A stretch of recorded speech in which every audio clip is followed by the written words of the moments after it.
नमस्कार, स्वागत है आपका न्यूज़ 21 में और मैं हूं आपके साथ मेघा जी। आइए नजर डालते हैं आज के कुछ खास खबरों पर। देव जिले की पुलिस ने गोपालगढ़ थाना इलाके में अवैध खनन के खिलाफ कार्रवाई की। पुलिस की इस कार्रवाई में खनन माफियाओं में हड़कंप मच गया। खनन कर रहे खनन माफिया मशीनों को छोड़कर मौके से फरार हो गए। पुलिस ने मौके से 3 पोकलेन मशीन, 3 डंपरों को जब्त किया। पुलिस महानिरीक्षक राहुल प्रकाश ने बताया कि भरतपुर और डिग जिला अवैध खनन माफियाओं के खिलाफ ऑपरेशन अरावली चलाया जा रहा है। इसके तहत अवैध खनन माफियाओं के खिलाफ लगातार कार्रवाई की जा रही है। आज सुबह ही डिग एसपी राजेश मीणा के नेतृत्व में कई थानों की पुलिस क्यूआरटी की टीम ने एक साथ चिनावड़ा क्रेशर जोन में दबिश दी। पुलिस की इस कार्रवाई को देख खनन माफिया मौके पर मशीन और डंपरों को छोड़कर फरार हो गए। पुलिस ने मौके से 3 पोकलेन मशीन और 3 डंपरों को जब्त किया है। फिलहाल पुलिस जब्त किए गए मशीन और वाहनों को थाने ले गई। अब खनन माफियाओं को पता लगाया जा रहा है। खनन माफिया लगातार अवैध खनन कर राजस्व को चूना लगा रहे हैं।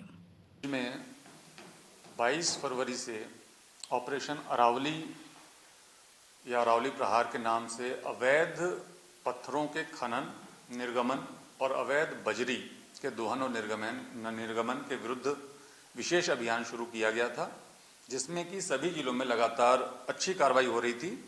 आज हम लोगों ने लगभग अर्ली मॉर्निंग से ही सभी जिलों में उनके पुलिस अधीक्षकों के व्यक्तिगत निर्देशन में एक साथ अवैध खनन और अवैध बजरी के खिलाफ कार्रवाई कराई है, जिसके बहुत ही अच्छे रिजल्ट्स आए हैं। इसमें हम लोगों ने टोटल 177 टीम्स बनाई थी, जिसने कि 300 से अधिक स्थानों पे दबिश दिया।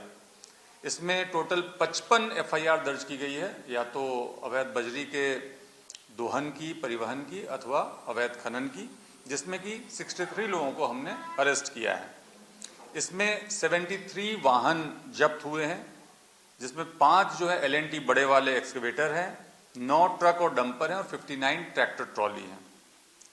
इस पूरी कार्रवाई में 500 टन बजरी और 225 टन पत्थर जब्त किया गया है, जिसकी अनुमानित राशि जो है लगभग 2 करोड़ के आसपास है। जब हम इन वाहनों की राशि को जोड़ देते हैं तो पूरी कार्रवाई जो है लगभग 5 करोड़ से भी ज़्यादा के संसाधनों के साथ की जब्ती हो जाती है। इसमें जब से कार्रवाई हमारी शुरू हुई है ऑपरेशन अरावली की, तब से आज की कार्रवाई को अगर हम छोड़ दें तो अभी तक 38 अभियोग दर्ज हुए थे, 59 लोगों को अरेस्ट किया गया था, 70 ट्रैक्टर ट्रॉली इसमें हम लोगों ने जब्त किए थे, डंपर 11 जब्त किए थे और टोटल जो पत्थर और बजरी की जब्ती थी वो 765 टन की जब्ती थी। तो एक दिन की कार्रवाई अगर हम देखेंगे और अभी तक की जो हमारी 3 तारीख तक की कार्रवाई थी, 22 से लेकर अभी तक की 11 दिन की, उसकी तुलना में हम देखें तो एक दिन की जो पूरे रेंज में कार्रवाई हुई है वो बहुत ही अच्छी हुई है, प्रभावशाली हुई है। ये कार्रवाई यहाँ बंद नहीं होगी। सबसे इम्पोर्टेंट बात यह है कि ये लगातार चलने वाला ऑपरेशन है, जैसा कि राज्य सरकार और माननीय मुख्यमंत्री की मंशा थी, मुख्यमंत्री महोदय की मंशा थी कि जो ऑपरेशंस, विशेष अभियान समाप्त हो जाते हैं उसके बाद भी कार्रवाई बंद नहीं होनी चाहिए।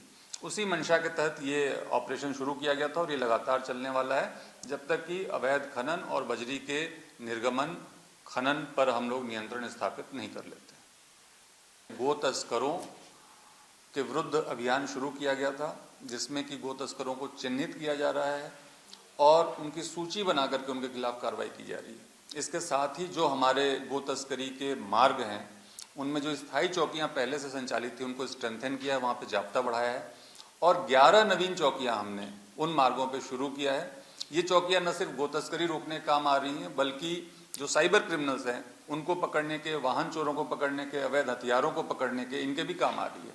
इसके साथ साथ ही हम लोगों ने प्रतिदिन 7 से 11 सायंकालीन पूरे रेंज में नाकाबंदी की कार्रवाई शुरू कराई है, जिसका बहुत ही लोगों के ऊपर एक सकारात्मक प्रभाव पड़ा है। क्योंकि रात्रि में जब शाम के समय लोग अपने घर की तरफ जाते हैं तो बहुत सारा जो इस रेंज का एरिया है जहाँ की सुनसान और निर्जन हो जाता है और लोगों को कई बार उधर अपने रास्ते में जाने में, अपने घर जाने में, गांव जाने में डर सा भी लगता है। तो प्रत्येक चौकी पे और थाने के सामने चूंकि 7 से 11 तक नाकेबंदी रहती है तो वर्दीधारी जवान में हथियार मौजूद रहते हैं। इससे लोगों में कहीं ना कहीं सुरक्षा का भाव बढ़ा है। जो नंदी प्रहार ऑपरेशन है हमारा, इसमें अभी तक हम लोगों ने 109 गोवंश मुक्त कराए हैं और 6 वाहन हम लोगों ने जब्त किए हैं गौ तस्करों के। इसमें 4 अभियुक्त अरेस्ट हुए हैं और कुल 6 मुकदमे दर्ज हुए हैं। इसमें जो कुछ मुलजिम पकड़े गए हैं, आपने देखा होगा कि पहले से 10-10, 11-11 प्रकरणों में वांछित चल रहे थे, तो उनको टारगेट करके पकड़ा जा रहा है। कई महत्वपूर्ण गांवों में दबिश दी गई है। केवल इस 11 दिन की अवधि में हम लोगों ने 2 बार बड़ी रेड की है गो तस्करों के गाँव में, और उसमें जो एक मैसेज गया है उसका भी असर हम मानते हैं कि गो तस्करी के जो रूट्स थे, जो कि भरतपुर की तरफ से होकर के और डी की तरफ से निकलते थे, उस पे गो तस्करों का आवागमन भी काफ़ी कम हुआ है। जो हमारा तीसरा महत्वपूर्ण अभियान, जिसको ऑपरेशन एंटीवायरस के नाम से हमने शुरू किया था, इसमें अभियान में अभी तक 67 गिरफ्तारियां हुई हैं और 80 हॉटस्पॉट हमने अभी तक चिन्हित कर लिए हैं। प्रत्येक थाना क्षेत्र में हम लोग जो इनके अलग अलग कैटेगरी के साइबर अपराधी हैं, कुछ जो कि फर्जी बैंक खाते खुलवाते हैं, कुछ जो कि पैसा विड्रॉ करके लाते हैं, कुछ जो सेक्सटॉर्शन करते हैं, कुछ जो OLX पे ठगी करते हैं, उन सब की हम लोग लिस्टिंग कर रहे हैं और उनके खिलाफ लगातार कार्रवाई कर रहे हैं। पिछले 6 महीने का हमने डाटा चेक किया था, तो हमारे डी क्षेत्र में लगभग 1100 मोबाइल नंबर ऐसे एक्टिव थे जो कि पूरे देश में कई लोगों के साथ साइबर ठगी कर रहे थे, और 100 नंबर हमने ऐसे चिन्हित किए थे जो कि भरतपुर में डी के ही जो बॉर्डरिंग इलाका है वो भरतपुर जिले में पड़ते हैं, वो नंबर एक्टिवेट थे जो कि पूरे देश भर में लोगों से साइबर ठगी कर रहे थे।